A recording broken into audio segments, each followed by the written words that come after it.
Pour calculer ces expressions, on voit qu'il y a plusieurs opérations. Ici, par exemple, pour le A, je commence par il y a une soustraction qui est au dénominateur d'une fraction. Vous vous rappelez qu'une fraction, finalement, c'est une division.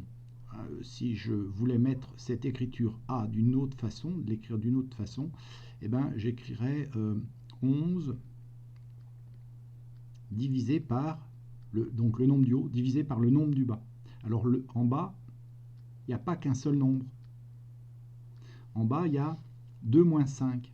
Le nombre du bas, finalement, il est le résultat de l'opération 2 moins 5. Ce qui fait que si je veux écrire cette écriture-là en ligne, comme ça, je vais être obligé de mettre des parenthèses. Les parenthèses m'indiquent que le calcul 2 moins 5, il est à faire en premier. Alors à partir du moment où j'ai compris ça, eh bien, je vais pouvoir faire le calcul de A. Soit je l'écris, soit je le fais comme c'était proposé, soit je peux l'écrire en ligne.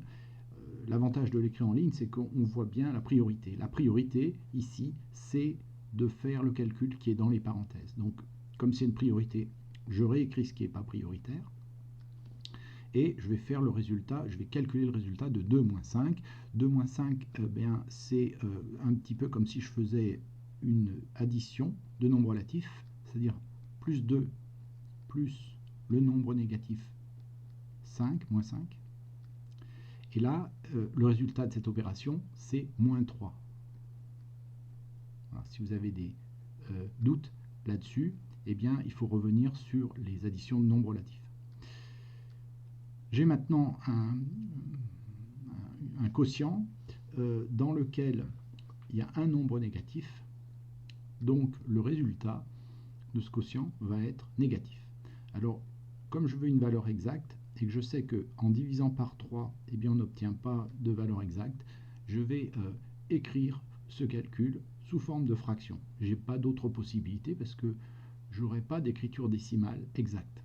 Et que ici, on me demande de calculer, donc de donner une valeur exacte. Je passe au deuxième. Pour le deuxième, pareil, je m'aperçois qu'il y a deux calculs avant la division.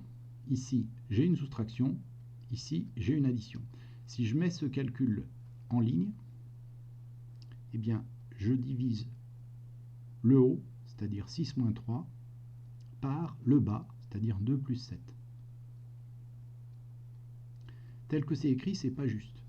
En réalité, je divise bien tout le haut, et donc le haut c'est moins 6, moins 3, et je le divise par tout le bas. Le bas c'est 2 plus 7.